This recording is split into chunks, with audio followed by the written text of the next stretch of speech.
All right, well, it's summer season travel. A lot of people are getting out of town to start their 4th of July week, believe it or not. And I always want to know, where's the safest place to sit on a plane, especially since that Air India crash.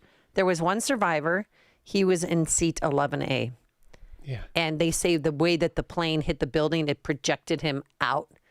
So he was, thrown away from the wreckage and the carnage. But I mean, but what's the latest with Air India and more? Let's bring back to our program our good friend, Robert Mark at JetWhine. We can follow him on X, which you should do, at JetWhine, JetWhine.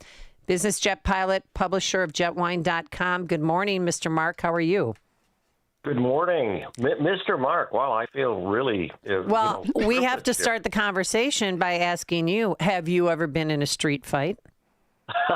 Well, I went to high school in the city, and I think I did observe a few of those, although I only got close. I was smart enough to run like hell. What high school did you go to? I went to Lane Tech. Ah, so did my dad. Were you? Did you swim naked for gym class? Oh, my God. You know what? And years later, decades of therapy have still not helped me. My dad did, too. I mean, I said, what? Who thought of that? That happened at Chicago Public Schools. I know it did. It's the craziest thing. It's so gross. I never understood that. Yeah. Well, thank God they don't do that anymore. Okay, so how long have you been a pilot? You're a pilot and then a business jet pilot for 50-plus years. All right, and I always call you when I'm worried about flying in certain weather conditions. You've been a great friend of mine because there's flying anxiety. And then with this Air India crash, we still don't know what happened. Could it have been pilot error?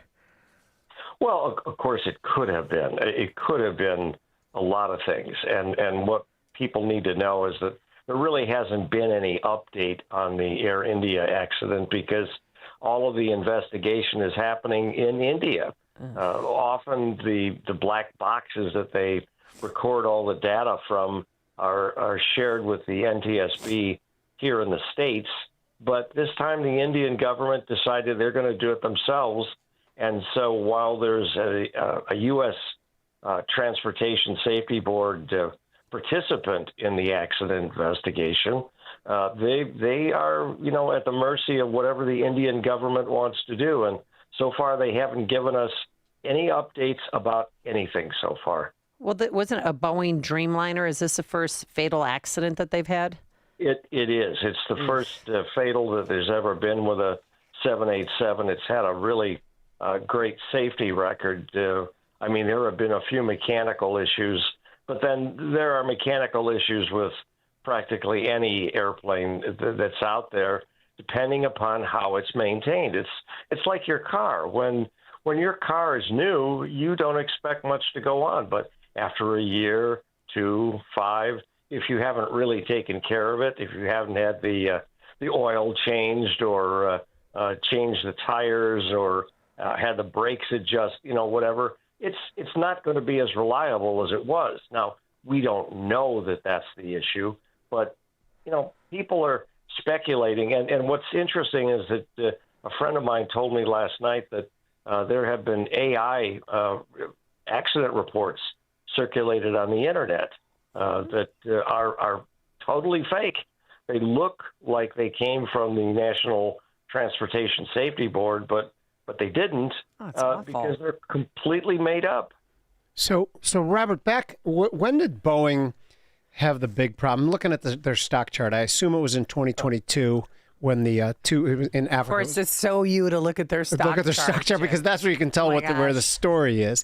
But there was two. It was called the Max or whatever it was, and nobody wanted to fly on those. So is it your contention that wasn't about the plane itself? And I know that you probably don't know 100% with certainty, but your contention is that it's more about maintenance or even training on that particular aircraft, or what is it? Oh, on the Max, well, that's a different story, though.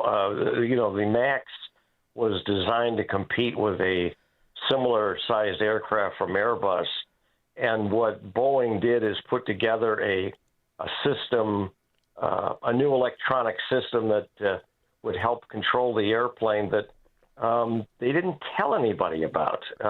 It was relatively untested, and on the Max, the pilots didn't even know the system existed. And when it malfunctioned, those two aircraft crashed. It was actually earlier than 2020. I think it was back in 2017 or something. See, my chart didn't go back that far, so I couldn't see that. Wah, wah. Yeah.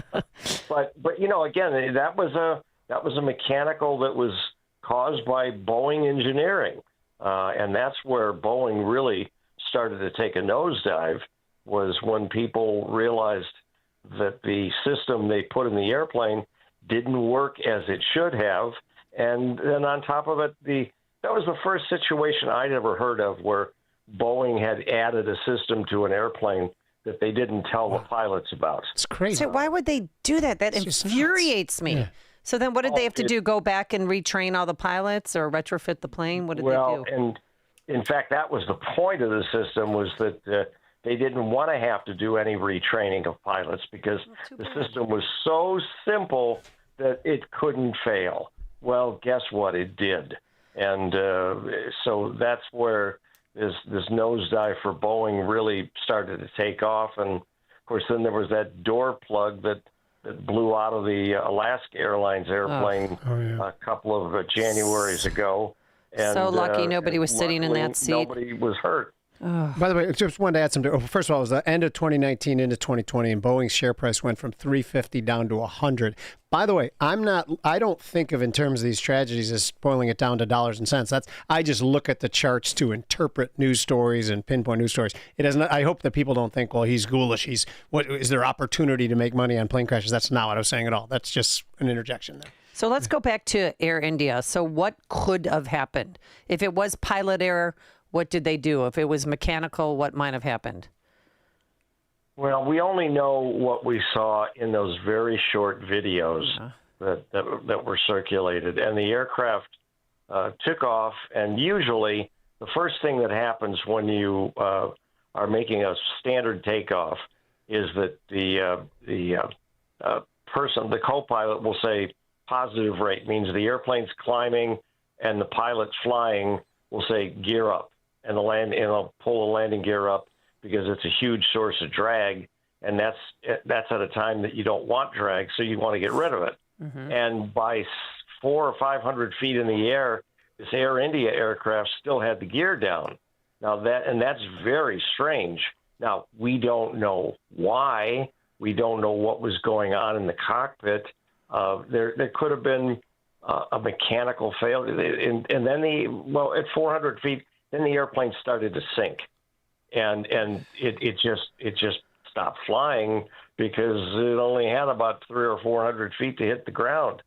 So what could have caused that? Oh my Lord! Well, I mean, certainly they were losing power in the engines because there was nothing to keep them in the air. Now, why that happened, we don't know. Was it a pilot-induced problem?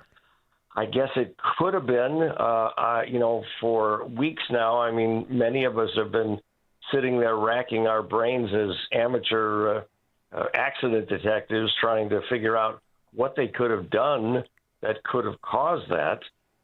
And again, we just don't know because, again, the Indian government is treating this differently than our U.S. National Transportation Safety Board does.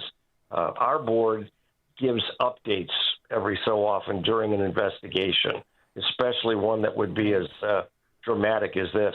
But the Indian government's not doing that. They're not required to, but it's just different from what we're used to. So but all we can really do is sit back and wait to find out if it was mechanical or pilot error or something else that was going on. But that's a very critical time in that first 30 seconds after you leave the ground. Yeah, and that Air India captain, he'd logged thousands of miles, so it's not like he was inexperienced or anything. No, that's true. I think the person, I don't know what the experience was of the pilot in the other seat, but again, we just simply don't know. Okay. Do you think it's safe to still fly the 787 Dreamliner?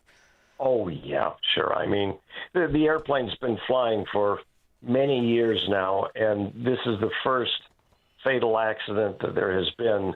I think if there was really a problem with the aircraft, it would have appeared, something that might have been a design flaw, we would have seen something about it long before now.